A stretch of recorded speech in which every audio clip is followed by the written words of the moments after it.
تو پھر ہم میں اور ان میں کتنا فاصلہ ہے، کیسے پتا چلے گا؟ ہمارے بزرگ تھے، انتقال ہو گیا، وہ یہ کہتے تھے کہ اس کو دیکھنا ہو کہ میرے اندر کتنی کمی ہے تو اس کے لیے آسان عمل ہمارے پاس ہے۔ کون سا عمل بولو بھائی؟ وہ کون سا عمل؟ کا تعلیم کے حلقے۔ یہ تعلیم کی جو کتاب ہے فضائل اعمال فضائل صدقات، اس میں حضرت شیخ نے 5 چیزیں لکھی ہے۔ سب سے پہلے ایمانیات لکھا ہے، صحابہ کے واقعات 12 باب میں، کہ اللہ کے ساتھ تمہارا کیا تعلق ہوگا، نبی کے ساتھ کیسا تعلق ہوگا، دین کے ساتھ کیا تعلق ہوگا، وہ 5 وہ چیزیں لکھی۔ پھر ارکان اسلام 5 ہے، نماز، روزہ، زکوٰۃ اور حج۔ اللہ تم میں کیسا دیکھنا چاہتا ہے وہ لکھا ہے اس میں تفصیل سے۔ ایک تو وہ عمل ہے جو میں پڑھتا ہوں، اور ایک اس میں لکھا ہے کہ اللہ تمہاری کون سی نماز دیکھنا چاہتا ہے۔ پھر معاملات لکھے، حلال کیا ہے، حرام کیا ہے، حرام کا نوالا پیٹ میں چلا گیا تو کیا ہوگا، کسی کے ایک بالشت زمین دبا لی تو کیا ہوگا، معاملات۔ پھر معاشرت لکھی ہے، امی کے کیا حقوق، ابا کے کیا حقوق، پڑوسیوں کے کیا حقوق، صلہ رحمی کیا ہے، جانوروں کے کیا حقوق ہے نا صدقات میں۔ اور اخلاقیات، حضرت فرماتے تھے کہ جب یہ کتاب پڑھی جائے تو اس کو سرسری نہ لو، ان کتابوں کو آئینہ بناؤ۔ کیا بناؤ بولو بھائی؟ آئینے کے سامنے آدمی کھڑا رہتا ہے تو اس کی خوبی بھی نظر آتی ہے، خامی بھی۔ داڑھی کیسی ہے، بٹن کیسے ہیں، ٹوپی کیسی ہے، پگڑی کیسی ہے، یہ سب چیزیں دیکھتا ہے آدمی۔ حضرت فرماتے تھے کہ اس کو آئینہ بناؤ، اور جب کوئی روایت پڑھی جائے تو اس روایت کو اپنے اوپر تولو کہ یہ بات اللہ مجھ میں ایسی دیکھنا چاہتا ہے جو کتاب میں پڑھی گئی، اور اس بات میں کیسا ہوں۔ ہر آدمی اپنے آپ کو تولنا شروع کرے گا تو جو جھول ہے وہ پتہ چلے گا، یہاں کمزوری ہے، یہاں کمزوری ہے، یہاں کمزوری ہے۔ پھر اس کمزوریوں کا علاج کرے گا، اور جب تک یہ نہیں کرے گا تو اس کو اپنی کمزوری کا پتہ ہی نہیں چلے گا۔ تو اس مبارک محنت میں لگنے کے بعد سب سے پہلے ہمیں اپنی فکر کرنی ہے۔ اللہ نے اپنے نبی سے فرمایا، نبی جی اپنی فکر کرو، قوا انفسکم، کہ کتنی فکر کرو کہ اپنے آپ کو جہنم کی آگ سے بچاؤ۔ تو یہ پورے مجمع کو اس مبارک محنت کی تقاضا پہلا یہ ہے کہ محنت دیندار بننے کے لیے ہے۔ تو ایسا نہ ہو جائے کہ ہم خالی دین کی محنت کرتے رہیں اور دیندار نہ بنے۔ تو سب نیت کرو کہ انشاءاللہ ہم اس مبارک محنت کی توفیق جو ہمیں اللہ نے دی ہے اس میں انشاءاللہ روز ترقی کر کے اپنے آپ کو مضبوط دین والا بنائیں۔ ہماری محنت کے لیے نہیں ہے، ہر محنت ایک مقصد کے لیے ہے۔ دنیا میں سب سے بڑی جو دعوت ہے وہ کون سی ہے؟ اذان۔ شاباش، کس نے جواب دیا؟ اذان۔ اللہ فرماتے ہیں یہ دعوت تامہ ہے۔ اللہ فرماتے ہیں اللہم رب ہذہ الدعوت، ارے بولو بھائی، دعوت تامہ۔ تو اذان کس کے لیے؟ اذان کے لیے کہ اذان نماز کے لیے؟ اب ایک آدمی اذان پر اذان پڑھ رہا ہے، اذان پر اذان پڑھ رہا ہے، نماز نہیں پڑھ رہا ہے، تو چلے گا؟ تو جس کام کے لیے نماز تھی، اذان تھی، وہ تو ہوا نہیں۔ اذان پر اذان، اذان پر اذان، چلے پر چلہ، چلے پر، لیکن دیندار نہیں بن رہا ہے، دیندار نہیں بن رہا ہے، تو چلے گا؟ نگرانی کرنی ہے کہ میں ہر خروج میں اپنا ایمان بناؤں، اپنے اعمال بناؤں، ہمارے جذبات اچھے بن جائیں۔ یہ مبارک محنت اگر اچھا وقت لگتا ہے نا، اچھا وقت، تو آدمی کو خود بخود بزرگ بنا دیتا ہے۔ کون سا وقت لگتا ہے بولو بھائی؟ تو اچھا وقت لگانا۔ اچھا وقت لگنا کس کو کہتے ہیں؟ کہ کرنے کے کام جس میں ہو جائیں اور بچنے کے کاموں سے بچا جائے، اس لگنے کو اچھا لگنا کہتے ہیں۔ اگر اچھا لگنا ہو تو اس محنت میں ایسی زوردار طاقت ہے کہ آدمی کو بزرگ نہیں بناتا ہے، بزرگوں کا بزرگ بنا دیتا ہے۔ ارے بولو بھائی، کیسا بنا دیتا ہے؟ اگر اچھا وقت لگائے تو خالی بزرگ نہیں بناتا، کیسا بنا دیتا ہے بولو؟ اس لیے اپنا اچھا وقت لگانا ہے اس محنت میں۔ عجیب مولانا الیاس رحمۃ اللہ علیہ فرماتے تھے کہ میں اس محنت کو کار نبوت یقین کرتا ہوں۔ یا رب یا رب یا رب، کار نبوت، ارے بولو بھائی یقین۔ تو نبیوں کی محنت سے کیا ہوتا ہے؟ اللہ پاک نبیوں کو جو ہے نا بگڑے ہوئے لوگوں میں بھیجتے ہیں۔ کون سے لوگوں میں بھیجتے ہیں؟ اور بگڑے ہوئے ماحول میں بھیجتے ہیں۔ کون سے لوگوں میں؟ اور بگڑے ہوئے نبیوں کی محنت سے بگڑے ہوئے لوگ بن جاتے ہیں۔ نبیوں کی محنت سے بگڑا ہوا ماحول، عرب ایسے بگڑے ہوئے تھے کہ ان کو جاہلیت، ان کے زمانے کو ہی جاہلیت کہا گیا۔ لوگ بھی بگڑے ہوئے، ماحول بھی بگڑا ہوا۔ ایک نبی کی محنت سے لوگ ایسے بنے کہ اللہ کے نبی نے فرمایا میرے سارے صحابہ ستاروں کی طرح ہے۔ یہ سب بگاڑ میں سے آئے تھے اور ماحول ایسا ہو گیا کہ بہترین زمانہ میرا زمانہ۔ مولانا الیاس صاحب فرماتے تھے کہ اگر ہمارا یہ کام ایسے کیا گیا جیسے کرنا ہے تو اللہ دوبارہ 700 سال پرانا اسلام زندہ کر دے گا. کون سا پرانا؟ یہ ان کے ملفوظات میں ہے، مگر ہم ملفوظات بولو بھائی پڑھتے نہیں ہیں. ملفوظ کس کو کہتے ہیں؟ ملفوظ کہتے ہیں دل کی باتیں. ملفوظ کس کو کہتے ہیں؟ بولو بھائی دل کی باتیں. وہ ہر ایک کو آدمی نہیں کہتا. تو یہ ملفوظات پڑھنے چاہیے تھے. حضرت کیا چاہتے ہیں؟ تو ملفوظات تو چھپ گئے ہیں، آج کل تو کسی نے وہ بھی چھاپ دیے. جتنے ملفوظات تھے وہ سب کو یکجا کر دیا، ارشادات و مکتوبات مولانا الیاس صاحب کے نام سے. بہت سارے ملفوظات الگ الگ جگہ تھے، اس کو ایک جگہ کر دیا. پڑھنے چاہیے. اس میں حضرت نے لکھا کہ میں اس مبارک محنت کو کار نبوت یقین کرتا ہوں. کیا مطلب؟ اگر اس کو اچھے سے کیا گیا تو جیسے قرن اول میں لوگوں میں سدھار آیا، ایسے اس زمانے کے لوگوں میں بھی سدھار آ جائے گا، ماحول میں بھی لوگ. لیکن بشرطے کہ اس کو ایسے کیا جائے جیسے اس کو کرنے کا حق، کہ یہ آدمی کو اس کے سادے سیدھے اعمال ہیں. حضرت کے ملفوظات میں ہیں کہ لوگوں کو اس کی سادگی نے دھوکہ دے دیا ہے. اس میں کوئی یونیفارم نہیں ہے، ہاتھ میں کوئی لیپ ٹاپ واپ ٹاپ نہیں ہے، ہٹو بچوں کی آوازیں نہیں ہیں، گمنام پڑے رہنا ہے. لیکن اس کے اندر عجیب و غریب اللہ نے تاثیر رکھی. 6 بر اعظم میں تبدیلی پیدا کر دی. کتنے بر اعظم میں بولو بھائی؟ تو اس کی سادگی کی وجہ سے دھوکہ لوگ کھا جاتے ہیں. ایسا طاقتور محنت ہے.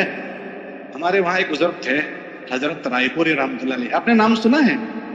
ارے بھائی نام سنا ہے. مولانا الیاس صاحب کے زمانے کے آدمی تھے. حضرت رائے پوری رحمۃ اللہ علیہ جب مولانا الیاس صاحب نے کام شروع کیا تو ان کو تھوڑی تشویش ہو گئی. پتہ نہیں مولانا الیاس صاحب نے کیا کام شروع کیا ہے، پتہ نہیں کیا شروع کیا ہے. شروع کے زمانے کی بات کہہ رہا ہوں. پھر تو وہ ان کے مشورے کے ساتھی بن گئے. مولانا عشر رحمۃ اللہ علیہ کو انہوں نے ذمہ دار بننے کا فیصلہ کیا تھا، رائے پوری نے. اتنے بڑے معاون بن گئے. لیکن شروع میں نہیں پتا تھا کیا ہے. تو حضرت رائے پوری رحمۃ اللہ علیہ تشویش میں تھے، پتہ نہیں کیا شروع کیا ہے. تو وہ انتظار میں تھے کوئی سمجھائے کہ کیا شروع کیا ہے. ایک مرتبہ ہمارے بزرگ تھے مولانا منظور نعمانی رحمۃ اللہ علیہ. نام سنا ہے آپ لوگوں نے؟ ان کے ملفوظات ہیں. وہ ان سے بیعت تھے. وہ ان سے ملنے کے لیے گئے عصر کے بعد. اکثر مرید جو ہوتے ہیں شیخ سے ملنے جاتے ہیں تو شیخ سے ملنے جاتے ہیں تو پوچھ کر جاتے ہیں کہ میں آنا چاہتا ہوں، اجازت ہے؟ تو یہ بغیر اجازت کے چلے گئے. تو ان کو بڑا تعجب ہوا کہ اچانک کیسے آ گئے. تو حضرت نے پوچھا کہ کہاں جاتے ہو؟ ابھی مولوی منظور کو دیکھا تو ابھی کہاں جاتے ہو؟ تو حضرت نے جواب دیا، حضرت میں تبلیغی جماعت میں آیا ہوں. ارے بولو بھائی کہاں آیا ہوں؟ تبلیغی جماعت میں. تو حضرت نے کہا اچھا، تب ان سے زیادہ قابل اعتماد آدمی کون ملے گا؟ تو کیا کہا؟ بھائی مولوی منظور صاحب مولانا الیاس صاحب کیا کہتے ہیں، یہ پوچھا ان سے. تو انہوں نے کہا حضرت وہ جو باتیں کہتے ہیں وہ میرے پاس لکھی ہوئی ہے، اگر آپ کہو تو میں سنا دوں. کہا جی بتاؤ سناؤ. تو مولانا منظور نعمانی نے وہ یہ فرمایا حضرت مولانا صاحب نے جو باتیں کہنا چاہتے تھے وہ سب لکھ کر دروازے پر لٹکائی ہوئی تھی. روانگی کی باتیں 40 باتیں. کتنی باتیں؟ 40 باتیں. تو وہ میں لکھ کر لے گیا تھا. تو میں کھڑا ہو گیا اور میں نے سنانا شروع کیا. یہ کرنا ہے. تو 12 یا 13 پڑھی. کتنی پڑھی؟ یا 13 یا 14؟ 12 یا 13 یا 13. حضرت نے کہا بس بس بس بھائی بیٹھ جاؤ بیٹھ جاؤ بیٹھ جاؤ. یہ جو اتنا تم نے سنایا اگر اتنا کسی میں آ جائے وہ تو کتب بن جائے گا. کیا بن جائے گا؟ کتب جانتے ہو کس کو کہتے ہیں؟ وہ جو اونچی ٹوپی نہیں پہنتا بہت اونچی، قطب مینار، وہی ہے نا کتب. ہمارے ملک میں ہے قطب مینار دہلی میں. تو وہ کتب بن جائے گا، ایسا اونچا ہو جائے گا. ایسا ہے نا؟ تو پھر کیا ہو جائے گا؟ میں حضرت شیخ کے فضائل حضرت شیخ کے ملفوظات پڑھ رہا تھا، ابھی چھپے ہوئے ہیں. تو اس ملفوظات میں حضرت نے لکھا کتب کون ہوتا ہے؟ کتب. تو حضرت نے لکھا اس دنیا میں اللہ کے 2 نظام ہیں. ایک تشریعی نظام، شریعت کو چلا، اس کے لیے اللہ نبیوں کو بھیجتے ہیں. ایک اللہ کا تکوینی نظام ہے، جیسے خضر ابدال ہوتے ہیں نا، ان کے ذریعے سے اللہ پاک دنیا کے بہت سارے کام کرواتے ہیں. تو ان کو کہتے ہیں ابدال کی جماعت. کیسی جماعت بولو؟ ابدال. فضائل کی کتابوں میں ان کا ذکر آتا ہے. تو حضرت نے لکھا یہ جو ابدالوں کی جماعت ہوتی ہے ان کے جو امیر ہوتے ہیں اس کو کہتے ہیں کتب. تو شیخ نے کیا کہا مولانا رائے پوری نے کہ یہ جو مولانا الیاس صاحب نے باتیں سنائی ہے اگر کسی کی زندگی میں آ جائے تو وہ کیا ہو جائے گا؟ ارے بولو نا بھائی، خالی بزرگ نہیں بنے گا، بزرگوں کا بزرگ. لیکن بات یہ ہے کہ وقت اچھا لگے. کیسا لگے بولو؟ دکھ کی بات یہ ہے کہ ہمارا وقت اچھا لگے.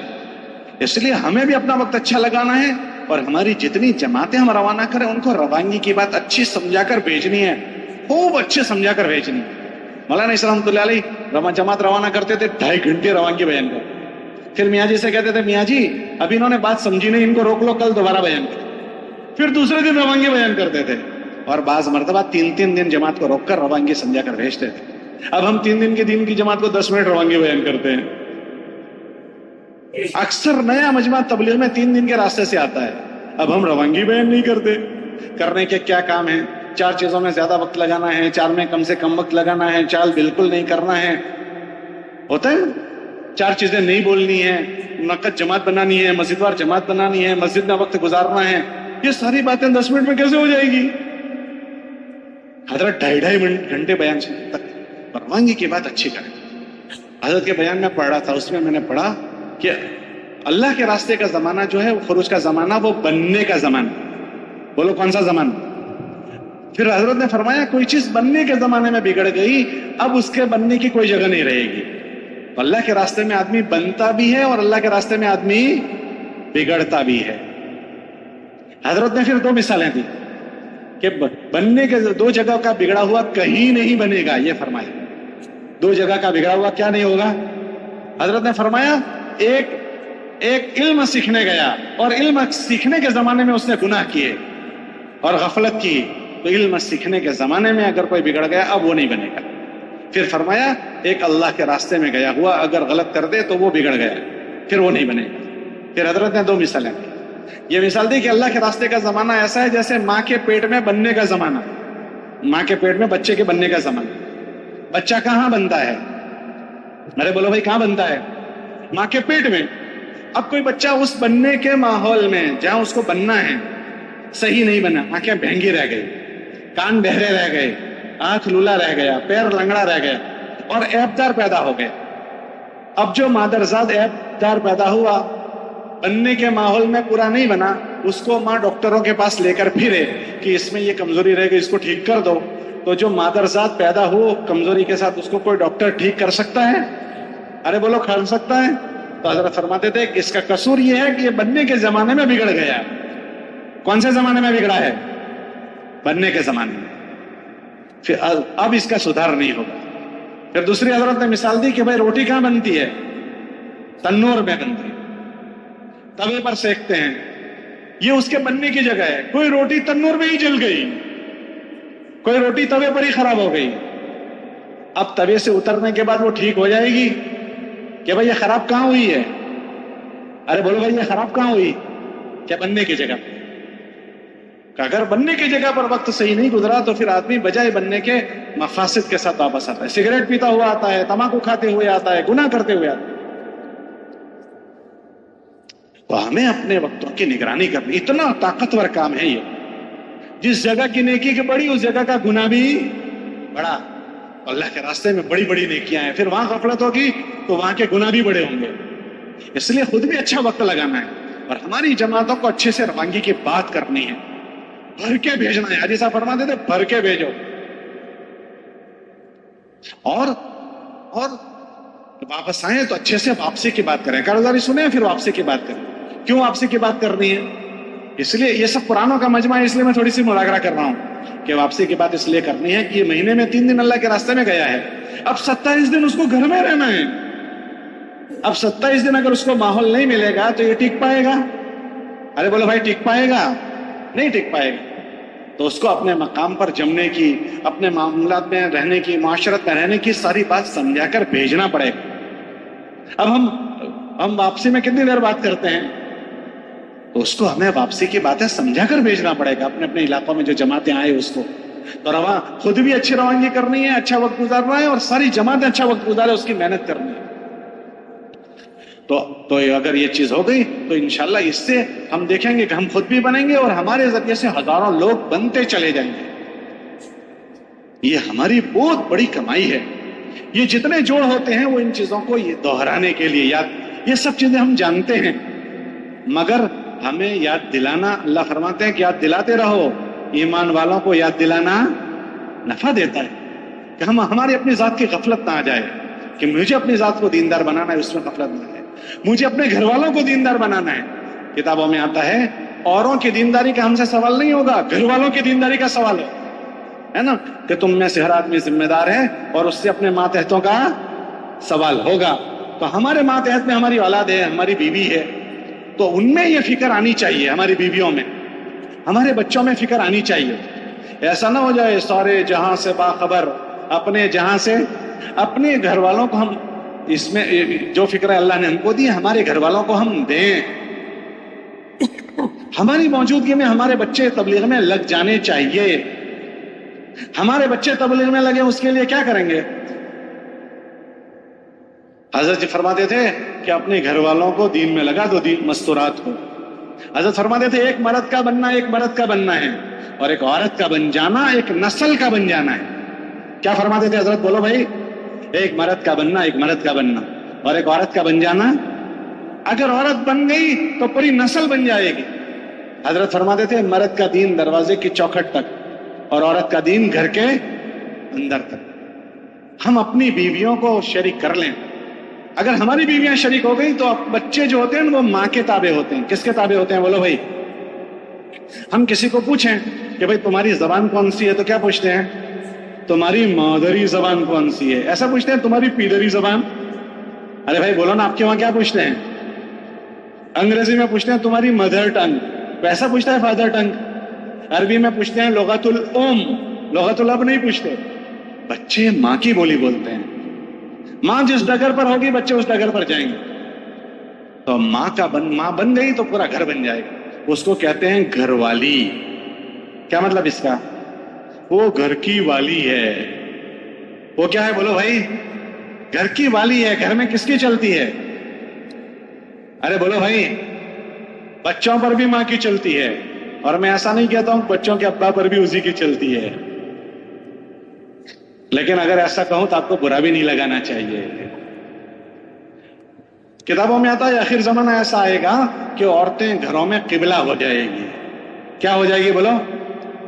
قبلہ کا مطلب بغیر قبلے کے نماز ہوتی ہے؟ ارے بولو بھائی.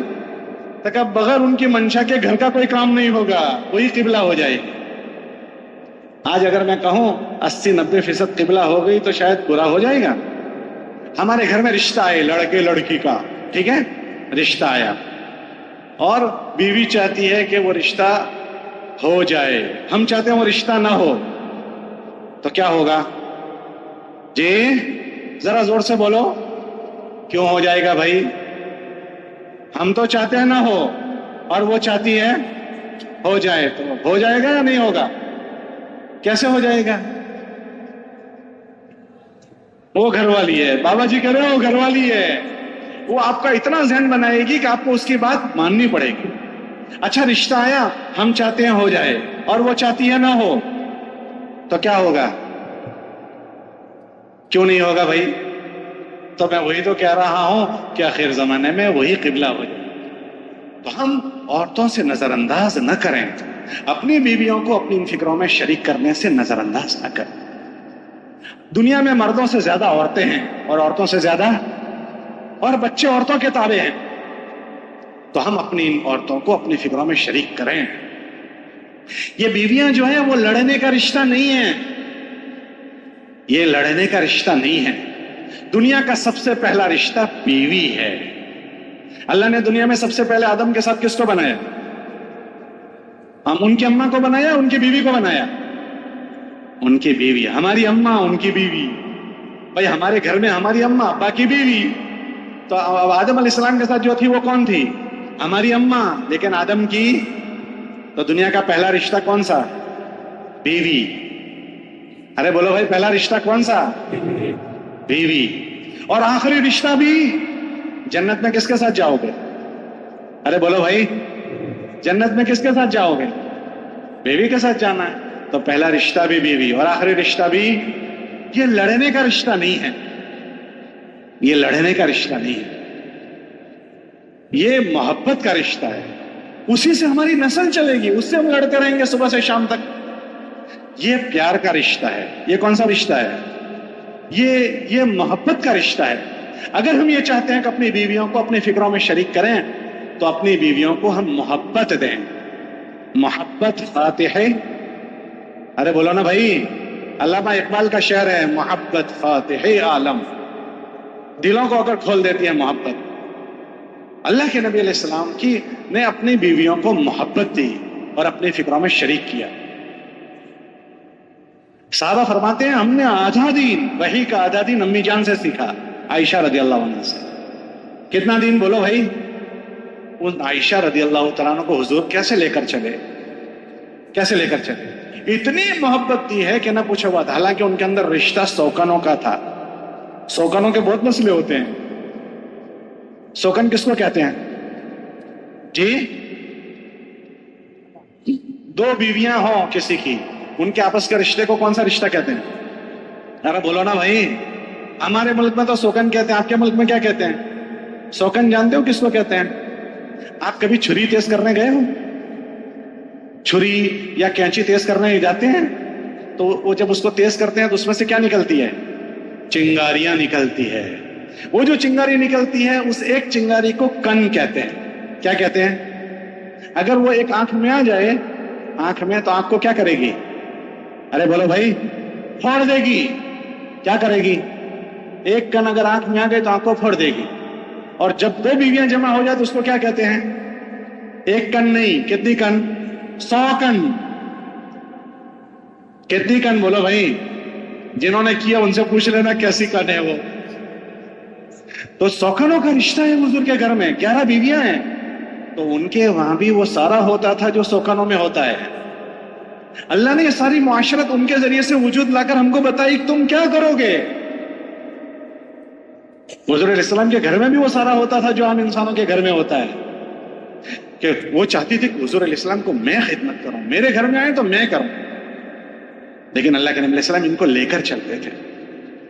ایک مرتبہ حضور علیہ السلام امی جان کے گھر میں تھے، دوسرے نے کھانا بنا کر بھیجا تو اس کو غصہ آ گیا، میرے گھر میں اللہ کے نبی ہے، اس کے گھر سے کیوں کھانا آئے گا، میں بنا کر کھلاؤں گی۔ اس نے پیالہ لیا، دیوار پر یہ ٹھوک دیا اور پیالہ ویالہ سب توڑ دیا۔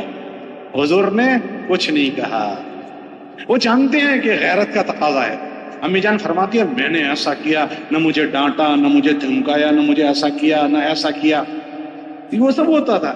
ایک مرتبہ کھانا آیا دوسری کے گھر سے، حضور امی جان کے گھر میں تھے، عائشہ کے گھر میں، تو امی جان نے اپنے غلام سے کہا اچھا انہوں نے کھانا بھیجا ہے، میں بنا کر کھلاؤں گی، وہاں سے کیوں آیا ہے، میرے ہاتھ کا حضور کو کھلاؤں گی۔ تو ان کے غلام کو کہنے لگی کہ ایسا کرنا کہ جب دسترخوان پر حضور بیٹھے نا تو وہ برتن کو رکھتے رکھتے رکھتے ہاتھ سے چھوڑ دینا تاکہ کیا ہو جائے، گر جائے۔ تو گر گیا، میں کھلاؤں گی پھر۔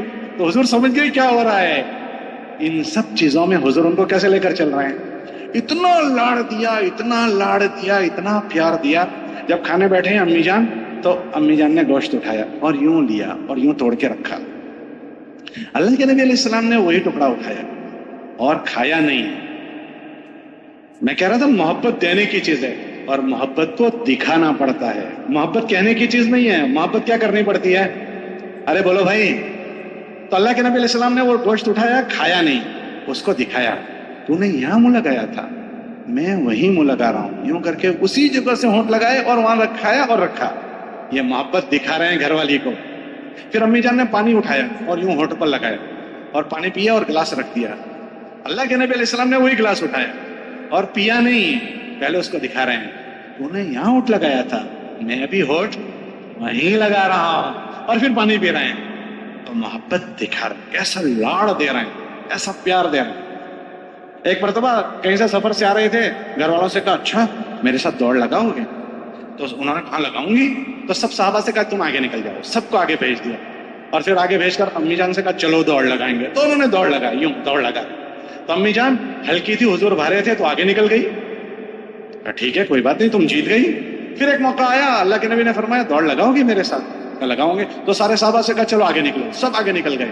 پھر گھر والوں سے کہنے لگے چلو، دوڑ لگائی، اس وقت وہ بھاری ہو گئی تھی، تو اللہ کے نبی آگے نکل گئے، کہ تل کا بے تل کا، اس کا بدلہ ہو گیا، اس وقت تو جیتی تھی آج میں جیت گیا۔ کیا لاڑ پیار دے رہے ہیں۔ ان کا نام تھا عائشہ، تو محبت میں کہتے تھے یا عائشو، یوں کہتے تھے یا عائشو، کبھی کہہ رہے تھے یا حمیرہ، اے حمیرہ، یوں گلاب کا پھول۔ ایک مرتبہ کہنے لگے عائشہ جب سے مجھے پتا چلا کہ جنت میں تو میرے ساتھ رہے گی، مجھے موت کا غم ہی ختم ہو گیا، میرے ساتھ میری بیوی ہے۔ کیسی محبت دکھا رہے ہیں۔ ہم یہ چاہتے ہیں ہماری بیویاں ہماری فکروں میں شریک ہو جائیں اور ہم گھر میں جا کر ان کو لاڑ پیار نہ دیں۔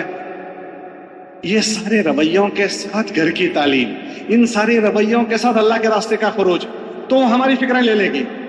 ہم 10 منٹ تو حضرت جی بن گئے تعلیم کی، اور 30 منٹ لڑتے ہی رہیں، تو وہ بھی تو گھاس تھوڑی کھاتی ہے، کھانا کھاتی ہے۔ ہمارے بزرگ تھے نادر صاحب، وہ کہتے تھے اگر تم نے رویے ٹھیک نہیں کیے گھر میں تو تمہارا سارا کیا کرا 1 منٹ میں پانی بہا دے گا۔ جیسے ہم بچوں کو ترغیب دے کر گھر کے باہر نکلے تو ماں کہے گی دیکھا تمہارے ابا کو، تعلیم میں تو حضرت جی بن گئے تھے، اور صبح سے شام تک جب آئے تب لڑائی گالیاں، یہ وہ سب، تو اس کے ساری محنت کو پانی پھیر دے گی، 1 منٹ اس کو پانی پھیرنے میں نہیں لگے گا۔ تو ہماری بیویوں کو ہم نظر انداز نہ کریں، اچھے رویوں کے ساتھ پیش آئیں، اچھے رویوں کے ساتھ۔ ہم یہ کہتے ہیں میں گھر میں جاؤں اتنی دیر ہے، مجال ہے کوئی ذرا بھی چون چا کرے، مجال ہے کسی کی ذرا بھی وہاں کر دے۔ ارے بھائی گھر میں تو ایسا ہی ہوتا ہے، گھر میں جو میں نے سنا ہے حضور کا ایسا سب ہو رہا ہے۔ حضور کے گھر میں چھوٹے چھوٹے بچے تھے، حضور ان کے ساتھ کھیلتے تھے، کیا کرتے تھے؟ جب چھوٹے تھے حسن حسین تو یوں گھوڑا بن جاتے تھے حضور، اور حسن حسین کو یہاں بٹھاتے تھے گھر میں، گول گول یوں چکر لگاتے۔ حضرت عمر تشریف لائے اور کہنے لگے کتنی اچھی سواری ہے، تو اللہ کے نبی نے فرمایا تم یہ نہیں دیکھتے سوار کتنے اچھے ہیں، اب میں تو 4 مہینے کا امیر صاحب ہوں، میں تو یہ بچے کو نہیں بٹھا سکتا، تو پھر تم کیا کر سکتے ہو بھائی؟ ان کی نواسی تھی حضرت امامہ، یہاں بٹھا دیتے، حضور یہاں بٹھا رہے ہیں۔ ظہر کے بعد بازار والوں کی خیریت پوچھنے جاتے تھے، تو یہاں بٹھا کر بازار والوں کی خیریت پوچھنے جا رہے ہیں، اور نواسی یہاں بیٹھی ہوئی ہے، بازار جا رہے ہیں۔ جب حسن حسین بڑے ہو گئے تو گھر میں گئے، آ جاؤ حسن حسین چلو کشتی لڑو، کشتی لڑا، ایک جیت گیا، شاباش شاباش۔ تو ان کی امی کہنے لگی فاطمہ جس کو شاباشی دے رہے ہو اس کو نہیں دے رہے؟ تو کہنے لگی کہ دیکھو جبریل بھی کھڑا ہے، وہ اسی کو شاباشی دے رہا ہے، یہ جیتا ہے۔ ہم کہتے ہیں بچے مستی کرتے، اب بھائی بچے ہی تو مستی کریں گے تو کیا بچوں کا ابا مستی کرے گا؟ بھائی بچوں کا ابا مستی کرے گا؟ بچے ہی تو مستی کریں گے، اور کون کریں گے؟ حضور مسجد میں نماز پڑھا رہے ہیں اور لمبا سجدہ ہو گیا، صحابی کہنے لگے میرے جی میں آیا کہ کیوں لمبا سجدہ ہو گیا، میں سر اٹھا کر یوں دیکھا چپکے سے، تو دیکھا حسن یا حسین قبر پر آ کر بیٹھ گئے، تو میں نے چاہا کہ میں یوں ہاتھ کر کے نیچے اتاروں، تو اللہ کے نبی علیہ السلام نے چالو نماز میں کہا نہیں اس کو بیٹھے رہنے دو، کہ گھر کے معاشرت سے گھر بنے گا، گھر کے معاشرت۔ ہمارے بزرگ تھے وہ کہتے تھے جب تمہارے بچوں کے جوتے تمہاری سائز کے ہو جائیں، تمہاری سائز کے جوتوں کے سائز کے، ان کو بچے سمجھ کر اس کو ضائع نہ کرو ڈانٹ ڈپٹ، بلکہ ان کو دوست بنا کر سنبھال لو۔ اگر تم نے ان کو دوست بنا کر نہیں سنبھالا، مسجد کے باہر بہت سارے لوگ کھڑے ہیں جو ان کو دوست بنا کر برباد کر دیں گے۔ اب یہ دوست بنانے کی اس کی عمر ہوگی، اب جب چاہے تب گئے گھر میں، اب بھائی تو چلے میں نہیں گیا، تو پڑھنے نہیں گیا، تو اسکول نہیں گیا، یہ اب ٹارچر شروع ہو گیا۔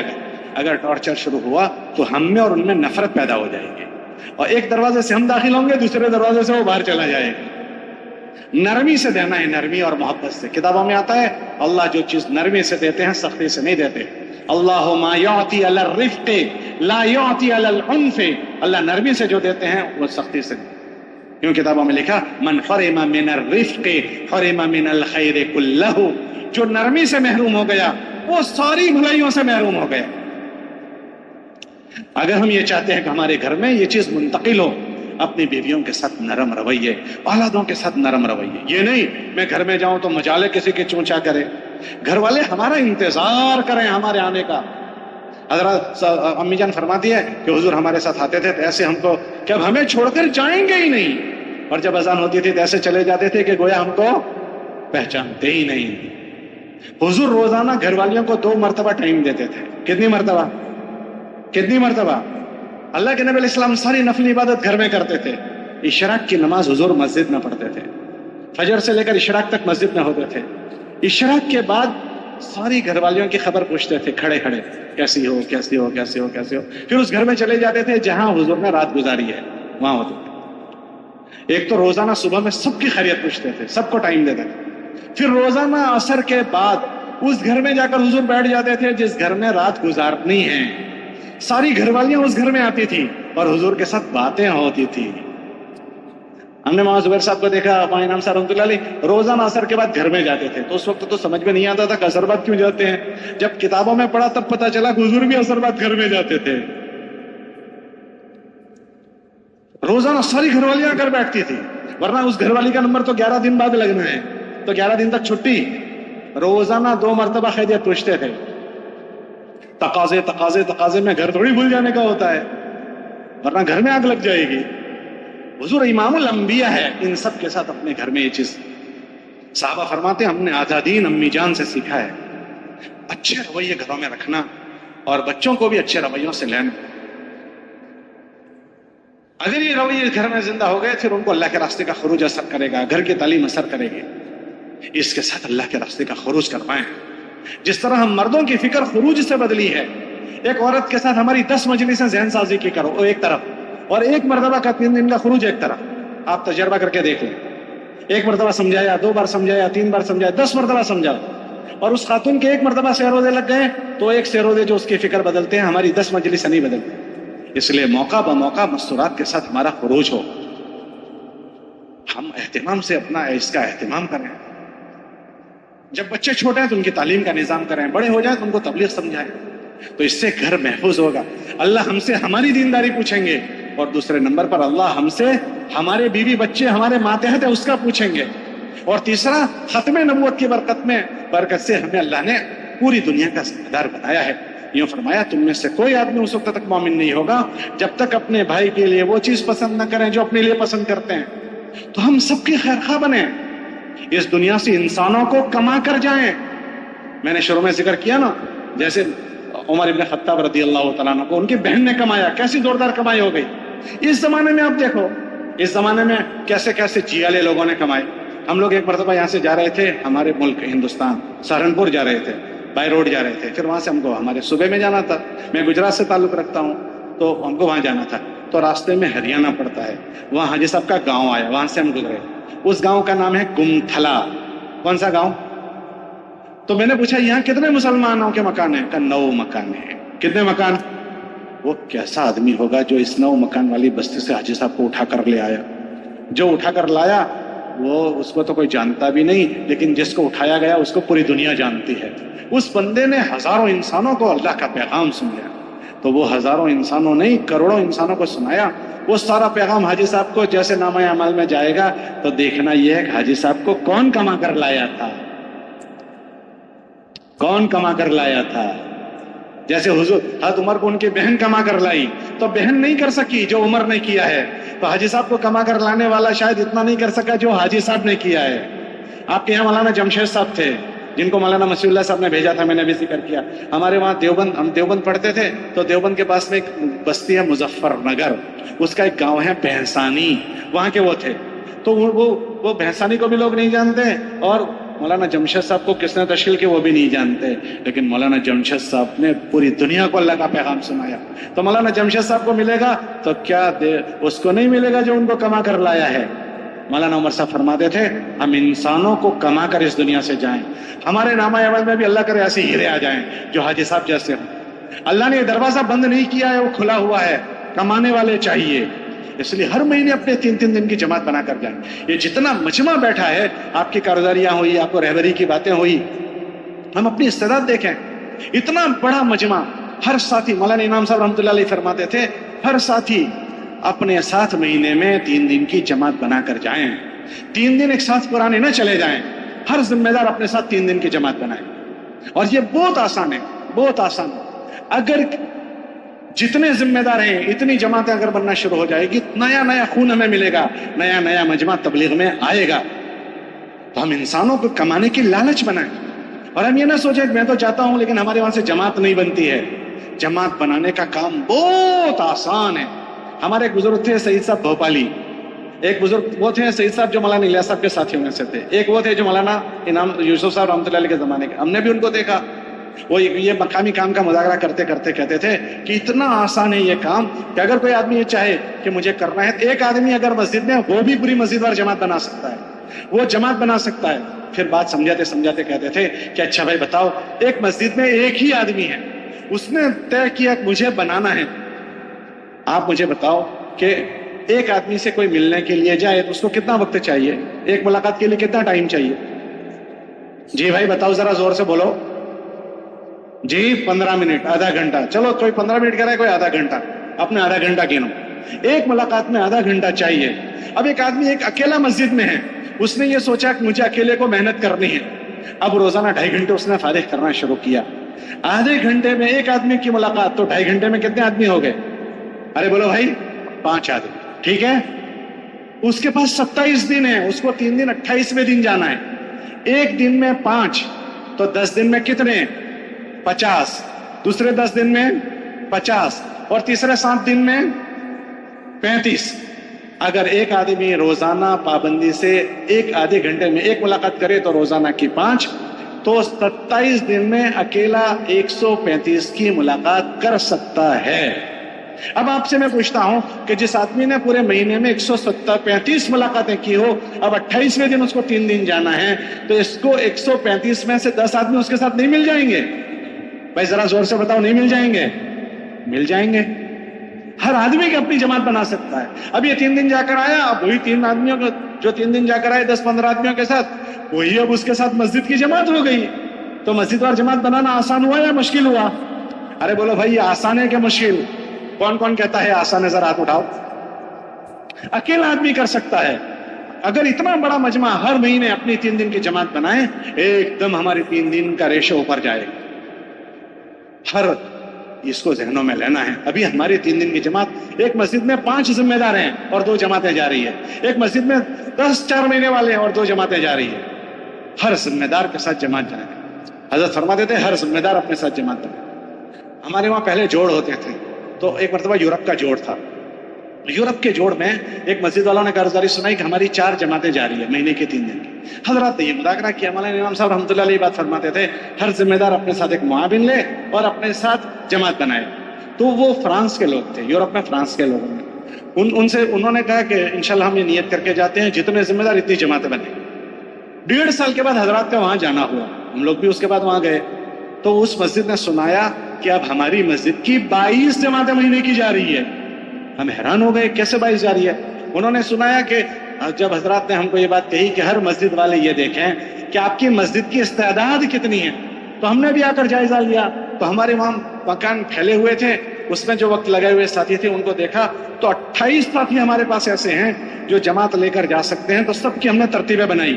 بھائی تم اپنی جماعت کا ہفتہ طے کرو، تم اپنی جماعت کا دن طے کرو، اور ان کی جوڑیاں طے کر دی. اور ہر جوڑی نے جماعت بنانا شروع کر دی، جیسے ابھی میں نے ذکر کیا اس طرح. تو الحمدللہ 28 میں سے اب ہماری 22 جماعتیں اپنی جوڑیاں بنا کر جا رہی. یہ قابو میں آ گیا. اگر اتنا بڑا مجمع یہاں سے یہ فکریں لے کر جائے تو ہم ہر سال ہر مہینے ہمارے نامہ اعمال میں نئے نئے لوگ آئیں گے. پھر سالانہ موقع پر ہم اپنا سالانہ چلہ لگائیں. اگر اتنا بڑا مجمع اپنا سالانہ چلہ لگائیں تو کتنی جماعت ایک دم ترقی کرے گی. اور اللہ اگر ہمت دے تو ہم انسانوں کو کمانے کے لیے اللہ توفیق دے ہر سال 4 مہینے لگاؤ. مشکل بات نہیں ہے. ہمارے وہاں بھی ایک حاجی صاحب کا انتقال ہوا، 4 مہینے میں ہی تھے. 54 مرتبہ انہوں نے 4 مہینے لگائے.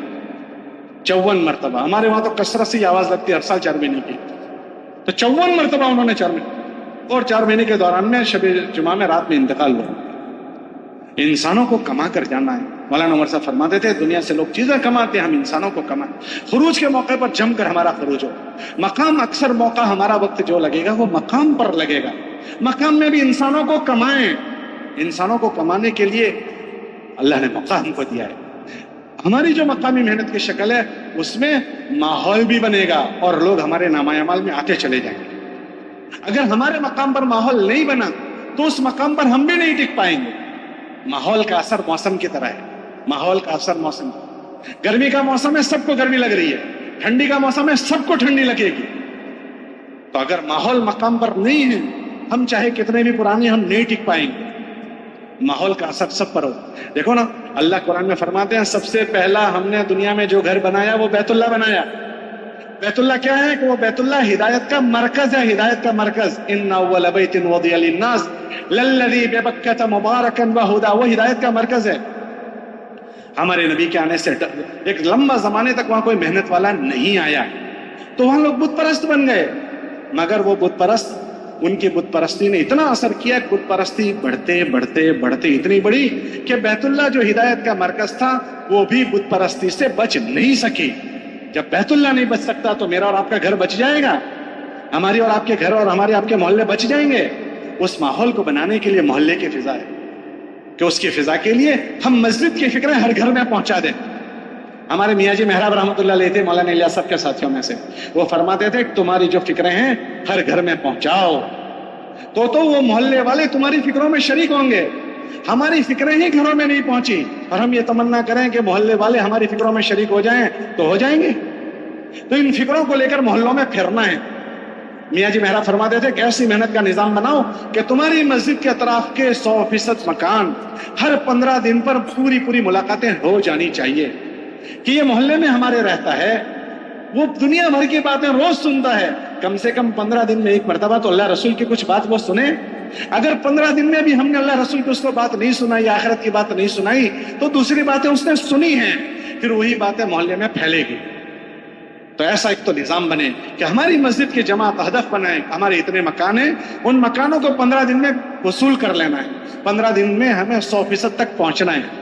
اور یہ فرماتے تھے کہ کوشش یہ کرو کہ مکانوں میں ملاقاتوں میں جاؤ، گھروں میں بیٹھ کر گھر میں بات کرو.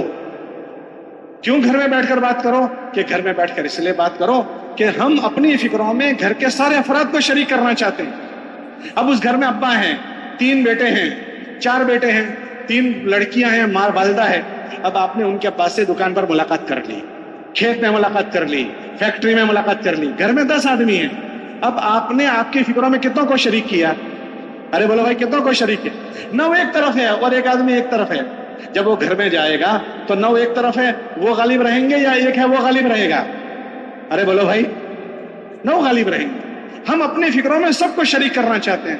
تو حضرات یہ فرماتے ہیں کہ گھروں میں بیٹھ کر بات کریں. ہم جس کی ملاقات میں جائیں ان سے کہیں بھائی ہم آپ سے گھر میں بیٹھ کر بات کرنا چاہتے ہیں. پھر حضرت فرماتے تھے 6 نمبر کے دائرے میں بات کرو، 6 نمبر کے دائرے میں، اور ذرا زور سے بولو. زور سے بولنے سے کیا ہوگا؟ جتنے مرد ہیں وہ تو تمہارے سامنے آ جائیں گے تو سب تمہاری بات سنیں گے. لیکن تم جب ذرا زور سے بولو گے نا تو تمہاری آواز گھر کی عورتوں تک بھی پہنچے گی. کیوں پہنچے گی؟ کہ عورتوں کی ایک عادت ہے. کیا عادت ہے؟ کہ اگر گھر میں کوئی باہر کا آدمی آیا ہے تو وہ کسی بھی کونے میں کام کرتی ہوگی، اس کو یہ فکر ہوگی کہ کون آیا ہے، کیا باتیں کر رہا ہے. وہ کھڑے کان کی ہوتی ہے. کون سے کان کی ہوتی ہے بولو بھائی؟ فوراً کان یہاں کر دے گی. حضرت فرما دیتے ذرا زور سے بولو تاکہ ان تک بھی بات پہنچے. پھر یہ فرما دیتے ہاں یہ نہ کہو کہ بھائی تم اپنی مستورات کو بھی بلا لو تاکہ وہ بھی سن لیں، یہ فتنے کی چیز ہے. یہ نہیں کہیں گے کہ تم اپنی مستورات کو بھی بلاؤ قریب تاکہ وہ پردے کے پیچھے سنیں، ایسا نہیں کہیں گے، یہ فتنے کی چیز ہے. مگر یوں فرما دیتے وہ خود ہی سنے گی کیونکہ وہ کھڑے کان کی ہوتی ہے، اس کے کان کھڑے ہو جائیں گے، وہ تمہاری بات سنے گی. اب تمہاری فکروں میں مرد بھی شریک ہو گئے اور اس گھر کی ارے بولو بھائی عورتیں بھی. پھر یہ فرماتے تھے کہ اگر اس تک ہماری بات نہیں بھی پہنچ رہی آواز تو عورتوں میں ایک دوسری عادت ہے. دوسری عادت کون سی ہے پتہ ہے؟ جب آپ لوگ گھر سے باہر بات کر کے نکلو گے، ان کو آواز نہیں پہنچی تو وہ کیا کرے گی؟ فوراً حاضر ہو جائے گی. کون لوگ تھے، کیوں آئے تھے، کیا کہہ رہے تھے؟ اب یہ سارے گھر کے مرد کہیں گے مسجد والے تھے، مسجد سے آئے تھے اور یہ کہہ رہے تھے. تو آپ کی بات پہنچ گئی، تو آپ نے پورے گھر کو آپ کے فکروں میں شریک کر دیا. ابھی ہماری مسجد کے اطراف میں 100% ملاقاتیں نہیں ہوتی. آپ ہر بیٹھا ہوا پورا مجمع تفقد کرے کہ ہماری مسجد کے اطراف میں کتنے مکان ہیں، ہم نے 100% ملاقاتیں کب کی تھی. جب ہماری ملاقاتیں نہیں ہوئی، وہ ہماری فکروں میں شریک نہیں ہوئے، تو ہمارے محلے کا ماحول کیسے بنے گا؟ وہ گھر والے ہمارا تعاون کیسے کریں گے؟ اس لیے مقام پر ہمارا مضبوط ملاقاتوں کا نظام، تو انشاءاللہ ایک عمومی ماحول بنے گا. پھر جیسے مدینے کا ماحول بنا کہ غلط کو گھسنے کی جگہ باقی نہیں رہے گی. منافق ٹھہر نہیں پا رہا تھا مدینے میں، منافق کو اپنے آپ کو چھپانے کے لیے مسجد میں آنا پڑتا تھا. وہ بھی مصلیوں کے ساتھ کھڑا ہو جاتا تھا. غلط اپنے آپ کو چھپائے گا، اور اگر ہمارا ماحول نہیں بنا تو غلط ہمارے محلوں میں دندناتا ہوا پھرے گا، ہم کچھ نہیں کر سکیں گے. جیسے مکے میں دندناتا ہوا پھر رہا تھا، مدینے میں اس کو چھپنے کی جگہ نہیں ملی، ماحول بن گیا. مکے میں ماحول نہیں تھا تو اس نے بیت اللہ کو متاثر کیا، اور مدینے کے ماحول نے منافقین کو متاثر کیا. ہماری مقامی محنت کی شکل بنے گی مقامی محنت سے. اس لیے ہم اپنی اپنی مقامی شکلوں کو مضبوط بنائیں. ہمارا محلہ گشتوں کے ذریعے سے پورے محلے کی فکر ایک ہو جائے، دوسرے گشت کے ذریعے سے اطراف کے محلے، اور سیروزہ کے ذریعے سے ہمارے بنجر دیہات، دوسرا گشت ہمارے بنجر مسجدوں میں ہوں. اور بنجر مطلب ہم بنجر کہتے ہیں، آپ کیا کہتے ہیں اس کو؟ بنجر کہتے ہیں. ہمارا دوسرے گشت کے ذریعے سے بنجر مسجدیں، سیروزہ کے ذریعے سے بنجر دیہات. آپ ان میں جا کر دیکھو بیچاروں کے کیسے حالات. اکثر ہماری 3 دن کی جماعتیں آباد مسجدوں میں جا رہی ہیں، اکثر ہمارا دوسرا گشت آباد مسجدوں میں ہو رہا ہے. اگر ہم آباد مسجدوں میں جائیں گے تو ان غرابات کی کون فکر کرے گا؟ یہ جتنے دیہاتوں والے ہیں نا، ان میں 2 کمزوریاں ہیں. دونوں کمزوریاں ایسی ہے کہ جو آدمی کو کفر تک لے جاتی ہیں. ایک جہالت ہے، جہالت، اللہ سے جاہل، نبی سے جاہل، دین سے جاہل. پھر جو پڑھائے گا ایسا پڑھ لیں گے. تو ایک دیہات والوں میں جہالت ہے، اور دوسرا دیہات والوں میں غریبی ہے. کتابوں میں آتا ہے غریبی کفر تک لے جاتی ہے. کاد الفقر ان یکون کفرا، تھوڑے سے پیسوں میں بک جائیں گے. آپ دنیا میں جاؤ، جن ملکوں میں ارتداد آیا ہے، ان کی غریبی اور ان کی جہالت نے ان کو مرتد کر دیا. ہم اپنے دیہاتوں میں جائیں، یہ قابل رحم مجمع ہے. تھوڑے سا تھک لیں، کل قیامت کے دن اللہ کے نبی علیہ السلام کے جھنڈے کے نیچے جگہ مل جائے گی. ان کے ہاتھ سے جام کوثر مل جائے گا. انصاری صحابہ سے حضور نے فرمایا محنت میں لگے رہنا، اور کل قیامت کے دن میرے پاس آ کر حوض کوثر پر اس کا بدلہ لے لینا. ہم سب کا یہ جو عمل ہے وہ نصرت کا عمل ہے. اللہ نے ہم سے نصرت کا مطالبہ کیا، یا ایھا الذین آمنوا کونوا انصار اللہ. ہجرت کا دروازہ بند ہو گیا، فرض ہجرت اب نہیں ہوگی. جب مکہ فتح ہو گیا تو ہمارے نبی نے فرمایا لا ہجرت بعد اليوم، اب آج کے بعد کوئی فرض ہجرت نہیں، ولکن جہاد و نیت. لیکن نصرت کا دروازہ کھلا ہے، قیامت تک کھلا رہے گا. ہم سب یہ نصرت کی محنت میں لگے ہوئے ہیں، اور نصرت والوں کے لیے بڑے فضائل ہیں. حضور نے فرمایا اگر مہاجرین ایک طرف جائیں اور نصرت والے ایک طرف جائیں، میں نصرت والوں کے ساتھ جاؤں گا. حضور نے فرمایا مہاجرین میرے اوپر کا کپڑا ہے، نصرت والے میرے اندر کا کپڑا ہے، میرے سے جسم سے لگے ہوئے ہیں. ہم اپنے آپ کو نصرت والے بنائیں. اللہ کے نبی علیہ السلام نے فرمایا انصاری صحابہ سے کل قیامت کے دن تمہارا بدلہ میں حوض کوثر پر دوں. مولانا اسلام رحمۃ اللہ علیہ فرماتے تھے کہ بھائی خالی جنت میں جانے کا مسئلہ نہیں ہے، جنت میں تو اگلی امتیں بھی جانے والی ہے، اور مغفرت تو انشاءاللہ ہو ہی جائے گی، مگر ہم تو اپنے نبی کے ساتھ جانا چاہتے ہیں. ہم اپنے نبی کے ساتھ جانا چاہتے ہیں. مسئلہ خالی جنت میں جانے کا نہیں، ہم تو ہمارے نبی کے ساتھ جانا چاہتے ہیں، ان کے جھنڈے کے نیچے جانا چاہتے ہیں. جب ان کے نبی کا کام کیا جائے گا تو ان کے جھنڈے کے نیچے جگہ مل جائے گی. اس لیے یہ تھوڑی سی زندگی اللہ نے دی ہے، اس کو سستی میں نہ گزاریں. یہ جوڑ جو ہمارے ہوتے ہیں وہ تازہ دم ہونے کے لیے ہوتے ہیں. آپ کو کوئی واعظ نصیحت کے لیے نہیں کرتے، آپ تو خود واعظ نصیحت کرنے والے لوگ ہو. یہ یاد دلانے کے لیے ہے کہ ہم اس جوڑوں سے دوبارہ تازہ دم ہو کر جائیں. اگر مقامی محنت میں ہماری سستی ہوئی ہے وہ سستی دور ہو جائے. خروج میں سستی ہوئی ہے، شیطان ہمارا دشمن ہے، وہ ہماری نبض دبا دیتا ہے. شیطان جو ہے نا وہ انسانوں کا دشمن ہے. یہ نبیوں سے پہلے پیدا ہوا ہے، کس کو کیسے ورغلانا وہ جانتا ہے. اس نے نبیوں پر بھی محنت کی، وہ ہماری بھی نبض دبا دیتا ہے. کسی کے بلڈ پریشر کے نام کی، کسی کے شوگر کے نام کی، کسی کے گھٹنوں کے نام کی، کسی کی کمر کے نام کی، کسی کے بیوی کے نام کی، کسی کے دکان کے نام کی. کون کس سے ڈرتا ہے اس سے اس کو ڈراؤ. شیطان کا ایک کام ہے ڈرانا. تو ہمارے سالانہ چلے چھڑوا دیتے ہیں، ماہانہ 3 دن چھڑوا دیتا ہے. کیوں؟ یہ ایک ذمہ دار اگر کھڑا ہو گیا تو 15 آدمی اس کے ساتھ کھڑے ہوں گے. تو کیا کرو، اسی کو بٹھا دو. یہ ذمہ دار سالانہ خروج کرے گا تو اس کے ساتھ ایک جماعت بن جائے گی. تو کیا کرو کہ اس کو بٹھا دو تاکہ نہ رہے بانس. ارے بولو بھائی، نہ رہے بانس اور نہ بجے بانس. ہمیں کیا کرنا ہے کہ بانس لائیں گے، بانسوڑی بنائیں گے اور پوری دنیا میں بانسوڑی بجائیں گے. ارے بھائی بجاؤ گے؟ کون کون پوری دنیا میں بانسوڑی بجائے گا؟ مولانا عمر صاحب فرماتے تھے مرتے مرتے کرنا ہے. ارے بولو بھائی، اور کرتے کرتے مرنا ہے. کون کون ایسے نیت کرتا ہے؟ تو کون نیت کرتا ہے شیطان کا لقمان نہیں بنوں گا؟ کون کون نیت کرتا ہے اس کا لقمان نہیں بنیں گے؟ خروج کا موقع آئے گا، ہر ذمہ دار سالانہ اور ماہانہ اپنی جماعت بنا کر جائے گا. لٹک نہیں جائیں گے، سارے پرانے ایک ساتھ نہیں جائیں گے، بیٹھ نہیں جائیں گے، شیطان کا نیوالا نہیں بنیں گے. ماہانہ کے موقع پر ماہانہ میں جائیں گے، اور سالانہ کے موقع پر اللہ ہمت دے ہر سال 4 مہینے جائیں گے.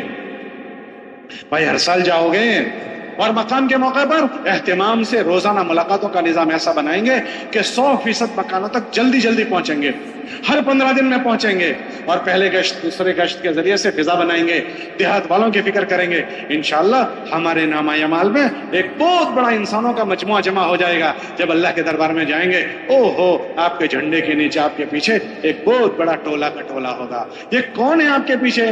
کہ یہ وہ ہیں جن کے پیچھے ہماری گشتیں ہوئی ہے، ہماری ملاقاتیں ہوئی ہے، جن کے لیے جان ماری ہے۔ تو جیسے ایک جماعت آئے گی ایسے، یہ ہمارا سارا کا سارا مجمع ایک قافلوں کے ساتھ حاضر ہوگا۔ سب نیت کرتے ہو بھائی؟ کون کون نیت کرتا ہے؟ سستی دور کر دیں گے، کمزوری دور کریں گے، اور انشاءاللہ موت تک لگے رہیں گے۔ اللہ موت تک لگائے رکھے، اس کے لیے اس کی قدر کریں گے، خود بھی دین کی فکر کریں گے، اپنے آپ کو دیندار بنائیں گے، ایمانیات، عبادات، معاملات، معاشرت اور اخلاقیات، یہ سب کو اچھا کرتے ہوئے اپنے وقت پر خروج کریں گے، اور خروج کو بھی اچھا بنائیں گے، غلط کو گھسنے نہیں دیں گے، غلط کو گھسنے نہیں دیں گے۔ مولانا الیاس صاحب کے ملفوظات میں ہے کہ تم اللہ کے راستے میں کیسا خروج کرو، ایک ایسی دنیا بناؤ کہ تم ہو اور تمہارا اللہ ہو، تم ہو اور تمہارا، اس دل کو اللہ کے غیر سے خالی کر کے جانا ہے اللہ کے راستے میں، اس دل میں اللہ کا غیر خالی کرو۔ پہلے جماعتوں میں جاتے تھے تو یوں کہتے تھے بھائی تم گھر میں خط لکھو، کہاں ہو، قرضداری لکھو، مگر گھر سے جواب آئے اس کا ایڈریس نہ لکھو۔ کیوں؟ اگر تم ایڈریس لکھو گے تو گھر سے جواب آئے گا، وہ جواب تم پڑھو گے تو تمہاری یکسوئی ختم ہو جائے گی۔ اتنا احتیاط کرواتے تھے۔ اب تو ہمارے پاس موبائل آ گیا، ان موبائلوں نے ہمارا ستیہ ناش کر دیا، ہماری پوری یکسوئی ختم کر دی۔ یکسوئی تو ختم کر دی بلکہ ہمارے خروج کو گندا کر دیا۔ ہم موبائل میں گندی چیزیں دیکھنے کے عادی ہو گئے، ہم اللہ کے راستے میں بھی ان سے نہیں بچ پاتے ہیں، تو اللہ کے راستے میں ہم سے گناہ ہوتے ہیں، تو جس جگہ کی نیکی بڑی اس جگہ کا گناہ بھی بڑا۔ ہم مسجد میں رہ کر اللہ کی نافرمانی کرتے ہیں، اور جب اللہ کے راستے میں گناہ ہوں گے تو بجائے بننے کے بگڑ کر لوٹ کر آتا ہے۔ اور عملوں کی ناقدری جتنی موبائلوں سے ہوتی ہے اتنی اور کسی سے نہیں۔ ایک آدمی تلاوت کر رہا ہے بہت اچھے سے اور فون کی گھنٹی بجی، تو اکثر مجمع کیا کرتا ہے؟ تلاوت کرتا رہتا ہے یا فون اٹھاتا ہے؟ تو اس نے تلاوت کی قدر کی یا تلاوت کی ناقدری کی؟ ایک آدمی تسبیح پڑھ رہا ہے بہت مگن سے اور فون کی گھنٹی بجی، تو وہ کیا کرتا ہے؟ تسبیح پڑھتا رہتا ہے یا فون اٹھاتا ہے؟ ایک آدمی تعلیم میں بیٹھا ہے اور فون کی گھنٹی بجی، تو تعلیم میں بیٹھا رہتا ہے یا فون لے کر باہر کونے میں جاتا ہے؟ گشتوں میں گیا ہوا ہے، اللہ سے مانگ کر گیا ہے، اور بیچ میں فون آ گیا تو فون اٹھا لیتا ہے۔ تو اس نے گشت کی قدر کی، گشت کی ناقدری کی۔ اکثر ہمارے موبائلوں نے ہمارے عملوں کی ہم سے ناقدری کروائی۔ آپ کا کیا خیال ہے اگر روز ناقدری ہوتی رہے گی تو عمل کی توفیق ملے گی یا عمل سلب ہو جائے گا؟ ہمارے موبائلوں نے ہمارے دن کی طاقت بھی ختم کر دی، رات کی طاقت بھی۔ رات دیر تک موبائل دیکھتے دیکھتے آدمی سوتا ہے، تہجد گئی، تہجد میں اٹھنا ختم ہو گیا۔ اللہ پہلے آسمان پر آ کر کہتے ہیں ہے کوئی مانگنے والا، ہے کوئی توبہ چاہنے والا، اور یہ رات دیر سے سویا ہے، گناہ کرتے کرتے سویا ہے، غلط چیزیں دیکھتے دیکھتے سویا ہے، تو اللہ کیسے توفیق دے دے گا؟ اس لیے سب نیت کرو کہ انشاءاللہ خروج میں موبائل لے کر نہیں جائیں گے۔ کون کون نیت کرتا ہے؟ اپنے خروج کو پاک صاف رکھیں گے۔ اتنا اچھا خروج کیا اور اس میں گندگی لا لی تو ایسا ہے جیسے بریانی بنائی اور کتے نے منہ مار دیا۔ بریانی بنائی اور کتے نے زمزم رکھا ہوا ہے اور پیشاب کے قطرے ڈال دیے۔ تو ہم اپنے خروج کو گندا نہیں کریں گے، موبائل گھر میں چھوڑ کر جائیں گے، اور اہتمام سے مقام کے زمانے میں مقامی محنت کریں گے، اور خروج کے زمانے میں ہر مہینے 3 دن اپنی جماعت بنائیں گے، سالانہ خروج کریں گے، مقام پر 100% تک ہماری بات پہنچے اس کے لیے ملاقاتوں کا نظام مضبوط بنائیں گے، اور ہر ذمہ دار اپنی جماعت بنا کر خود جائیں گے۔ کون کون نیت کرتا ہے خود کی جماعت بنائیں گے، اور ہر سال 4 مہینے لگائیں گے، اور دعاؤں کا اہتمام کرنا ہے۔ مولانا الیاس صاحب فرماتے تھے مخلوق پر 1 گنا محنت کرو، اللہ پر 10 گنا محنت کرو۔ اللہ پر کتنی گنا بولو بھائی؟ تو نیت کرو کہ انشاءاللہ ہم بھی دعا کے مقدار کو بڑھا دیں گے۔ یہ سب چیزیں اللہ کے سامنے کوئی چیز نہیں۔ دعا کو مومن کا ہتھیار کہا گیا۔ کیا کہا گیا بولو؟ ہتھیار سے آنے والی مصیبتوں کا مقابلہ کیا جاتا ہے۔ ہمارے پاس سارے حالات کے توڑ کے لیے دعا ہے۔ الدعاء سلاح المومن، وہ دعا ہتھیار ہم نے چھوڑ دیا۔ وقت نکال کر دعائیں مانگیں، خاص کر آخر رات میں مانگیں۔ تو سب نیت کرو جلدی سوئیں گے اور جلدی اٹھیں گے۔ سب نیت کرتے ہو اور دعاؤں کا اہتمام۔ ہم اٹھتے ہیں آخر میں 2 رکعت تہجد پڑھ کے سو جاتے ہیں۔ اکثر حضور علیہ السلام 8 رکعتیں تہجد میں پڑھتے تھے۔ کتنی رکعتیں بولو بھائی؟ اکثر اور جو پاؤں مبارک پر ورم آنے کے واقعات ہیں وہ دن کی فرض نمازوں کے نہیں ہیں، رات کی تہجد کے واقعات ہیں۔ فرض نمازیں تو حضور مجمع کی رعایت کے ساتھ پڑھاتے تھے، چھوٹی چھوٹی صورتیں پڑھتے تھے، مگر رات میں اتنا لمبا لمبا قیام کرتے تھے کہ پیر مبارک پر ورم آ جاتا تھا۔ ہم 2 رکعت پڑھتے ہیں، انا اعطیناک قل ہو اللہ میں پورا کر کے سو جاتے ہیں، ایک مجمع اٹھتا ہی نہیں، جو اٹھتا ہے وہ مختصر پڑھتا ہے۔ اس لیے نیت کرو کہ اچھا وقت نکال کر اٹھیں گے، اچھی لمبی لمبی نمازیں پڑھیں گے اور اللہ سے آہوزاری کر کے اللہ سے فیصلے کروائیں گے۔ حاجی صاحب کہتے تھے اللہ سے فیصلے کرواؤ، یہ چیزیں آپ نے ہم سے زیادہ سنی ہیں، حاجی صاحب کے جملے۔ ہم تو آتے تھے تب سنتے تھے، کیا کہتے تھے؟ اللہ سے کیا کرواؤ؟ بولو فیصلے کرواؤ۔ تو وہ فیصلے کروانے والا بننا ہے۔ نیت کرتے ہو بھائی؟ ہم کو وہاں ابراہیم صاحب نے سنایا مولانا احسان صاحب کے والد صاحب کی بات، بابو بشیر صاحب وغیرہ کی، کہنے لگے مشورے میں بیٹھے اور کوئی بات الجھی ہوئی ہو اور کل کرنے کی ہو تو یوں من سے بولتے تھے، من سے کیا بولتے تھے؟ کوئی بات نہیں، ابھی تو ہمارے پاس ایک رات ہے نا۔ کیا مطلب اس کا؟ فیصلہ کروا دیں گے اللہ سے، یوں من بھر کے بولتے تھے۔ تو مولانا بھی جو سناتے تھے تو ہمیں بھی حلاوت آتی تھی، ایسے نقل کرنے میں بھی مزہ آتا تھا۔ وہ نقل کرتے تھے کہ یوں کہتے تھے ابھی تو ہمارے پاس ایک رات ہے نا، کوئی بات نہیں، اللہ میاں سے کہہ دیں گے۔ کس سے کہہ دیں گے؟ بولو بھائی، اللہ میاں سے۔ مانگو اسی سے جو دے خوشی سے، کہے نا کسی سے۔ دنیا کے لوگ تو ایک چائے کی پیالی پلاتے ہیں تو 10 آدمیوں کے بیچ میں پوچھتے ہیں مولانا صاحب چائے اچھی تھی نا؟ وہ سمجھا رہے ہیں، سب کو سنا رہے ہیں میں نے مولانا صاحب کو چائے پلائی ہے۔ اللہ تو دے کر کسی کو کہتا بھی نہیں ہے، تو اس سے ہم نہیں کہتے۔ تو سب نیت کرو اب کہ اللہ کے سامنے منگتے بن جائیں گے۔ کس کے سامنے؟ بولو بھائی، اللہ کے سامنے منگتے بن جائیں گے، منگتے۔ اللہ کے سامنے در کے بھکاری بن جائیں گے، مانگو گے انشاءاللہ۔ مولانا علیہ صاحب فرماتے تھے اللہ پر 10 گنا محنت کرو۔ تو کون کون محنت؟ دعا مانگنے کی دعا بڑھائیں گے، اللہ توفیق دے۔ اور ہر سال 4 مہینے جائیں گے۔ ارے بھائی کتنا جاؤ گے؟ کم از کم ہر سال 4 مہینے۔ کون کون جائے گا ہر سال؟ جو سچا ہوگا اللہ اس کو سچا کر بتائے گا۔ کھڑے ہو کر اللہ کو اپنے ارادے بتاؤ، کھڑے ہو کر اللہ کو اپنے ارادے بتاؤ۔ ہر سال کتنا جائیں گے؟ اور اکیلے جائیں گے یا جماعت بنا کر جائیں گے؟ پرانوں کے ساتھ لٹک تو نہیں جائیں گے؟ تو پھر کیا کریں گے؟ ہر ساتھی نئے ساتھیوں کو لے کر اپنے ساتھ جماعت بنائیں گے اور اپنی مسجد میں مقام پر ایسی محنت کا نظام بنائیں گے کہ 100% مسجد کے لوگوں کو محنت کے نظام سے جوڑ دیں۔ ہر 15 دن میں 100% ملاقاتیں کر لیں گے۔ کر لو گے؟ کون کون کرے گا؟ ہاتھ اٹھاؤ۔ اچھا بیٹھ جاؤ، اچھا بیٹھ جاؤ، سب بیٹھ جاؤ۔ ہاں بھائی بیٹھ جاؤ۔ آپ کے نام میں نہیں لکھ سکتا، آپ اپنے حلقوں میں اور مسجدوں میں لکھوانا۔ ہمارے جو جوڑ ہوتے ہیں نا وہ آپ کو واعظ نصیحت کے لیے نہیں، دوبارہ تازہ دم ہو کر یہاں سے ہم جائیں اس کے لیے، نیتوں کی تجدید کر کے، کیونکہ دنیا غفلت کی جگہ ہے تو یہاں غفلت ہو جاتی ہے، سستی ہو جاتی ہے، تو یہاں کی سستی دور کر کے جانا ہے۔ حدیث میں آتا ہے ایک چھوٹا سا جملہ، ایک مولانا صاحب تھے، ان کا سال پورا ہو رہا تھا۔ میں حضرت مولانا ابراہیم صاحب کے پاس ان کو لے کر گیا کہ مولانا ان کا سال پورا ہو رہا ہے، کچھ نصیحت فرما دیجئے۔ تو مولانا نے کہا ایک نصیحت آپ کو سناتا ہوں واپسی والوں کو، آپ بھی تو واپسی والے ہیں نا، تو کیا لے کر جانا ہے وہ سنا کر میں بھی جاتا ہوں، آپ بھی جاؤ، ٹھیک ہے؟ میری بھی چھٹی، آپ کی بھی چھٹی۔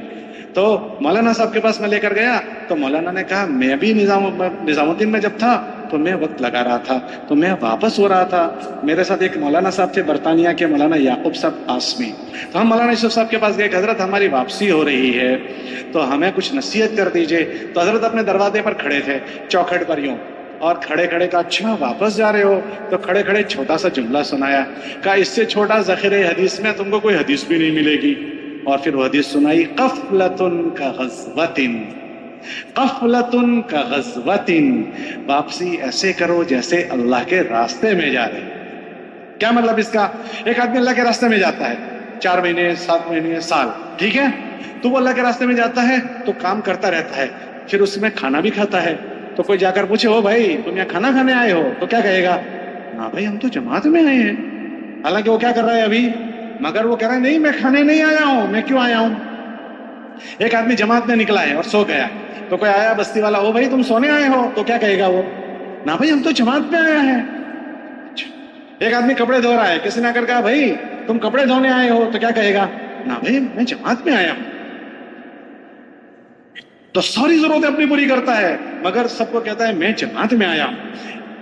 ساری ضرورتیں پوری کی. حضرت صحابہ شادی کی ضرورت بھی سفر میں کرتے تھے, رخصتی بھی سفر میں ہوتی تھی, مگر یوں کہتے تھے ہم جہاد میں آئے ہوئے ہیں, اللہ کے راستے میں آئے ہوئے ہیں.